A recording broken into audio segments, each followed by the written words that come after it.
jangan politikkan perkara yang sebenarnya, because now we have to focus untuk operasi ini, menyelesaikan masalah ini.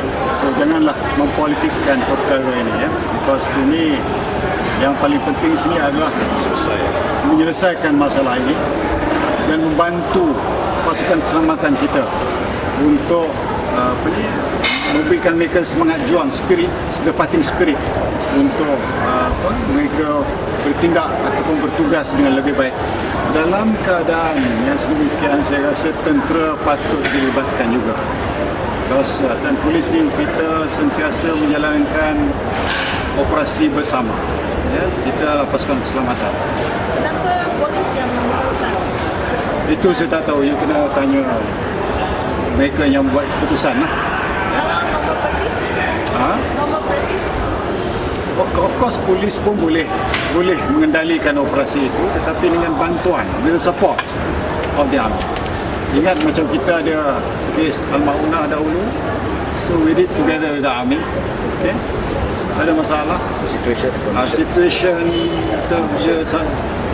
supaya kita dapat menyelesaikan masalah itu tadi dengan cepat. Yalah, kalau dah ramai yang dah terkorban, saya rasa perlu ini perkara politik yang boleh merosakkan keadaan. Kalau dalam keadaan di mana kita keselamatan kita tergugat, sepatutnya semua orang bersatu padu untuk menentukan bahawa perkara itu dapat diselesaikan, bukan tuduh-menuduh antara satu sama lain.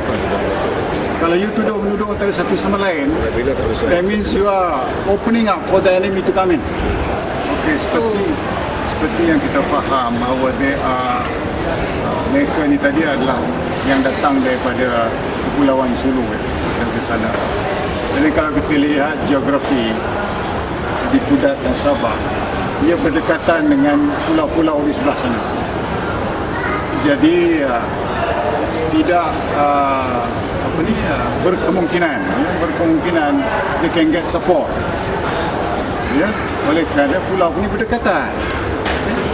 Jadi pada saya, kita perlu melihat secara overall untuk menentukan bahawa tidak ada pembolosan lagi ke dalam perairan negara kita sehingga mereka boleh datang. Ya, kalau tidak, susah. Satu. Yang kedua, kita juga perlu ingat bahawa mereka ada family yang ada di situ juga. So ini juga perlu dia ambil perhatian supaya mereka tidak memberi support kepada pemerintah-pemerintah ini. Okay? Pasti ataupun saya pasti bahawa kita ada pegawai yang able officers dan ada yang pegawai yang ada experience dalam menangani masalah-masalah ini. Jadi saya harap pucuk pimpinan PJRM gunakanlah pegawai yang experience ni tadi, ya, supaya mereka dapat memberikan pendapat dan pandangan untuk menangani masalah ini. Okay. Would that include yourself? I'm out of the police already. Sebagai consultant? If I'm being asked, yes, I will assist.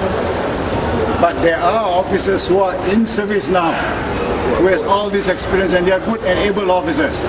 So use them. The leaders should know who are these good officers, okay, who can help them. Yalah, ini pandangan saya lah. Ini pandangan saya. Saya tak tahu whether they are tentera or not, because pada saya they should surrender, okay? Because dia datang negara orang, dia menceroboh di negara orang. So pada saya mereka patut meletakkan senjata dan menghormati undang-undang negara ini. Itu saya cakap, ini adalah ucapan-ucapan politik di mana ucapan-ucapan seperti ini boleh menjatuhkan semangat perwira kita. So kalau yang berhormat Lim Kit Siang nak lead satu pasukan untuk gunakan peluru getah, carry on. If he wants to lead, then he should lead it. He should lead the team by using rubber bullets. Okay? This is political speeches, di mana saya mengatakan bahawa akan boleh merosakkan lagi keadaan. Sepatutnya dalam keadaan yang genting begini, kita bersatu untuk menyelesaikan masalah ini. Bukan kita bergaduh politik lagi. Pasal kita sekarang dalam keadaan di mana kita punya wilayah telah dicerobohi. So as loyal citizens, we should help the government. Dalam pandangan Tan Sri setuju untuk guna donate untuk kampung sana tempat.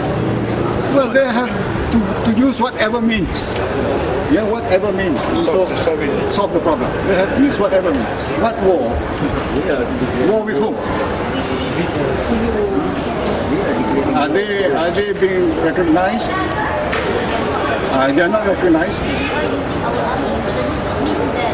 Well, when they come in with arms, we are not supposed to use anything. Okay? Orang datang masuk dengan gunakan senjata, so kita tak boleh buat apa, diam-diam. We are protecting our territory, right? So people have to respect our laws. We have laws. Kalau tidak, semua orang boleh masuk negara orang dengan senjata. Itu saya tak boleh komen. Because they are doing the operation. They know best. You know, itu saya tak boleh komen itu.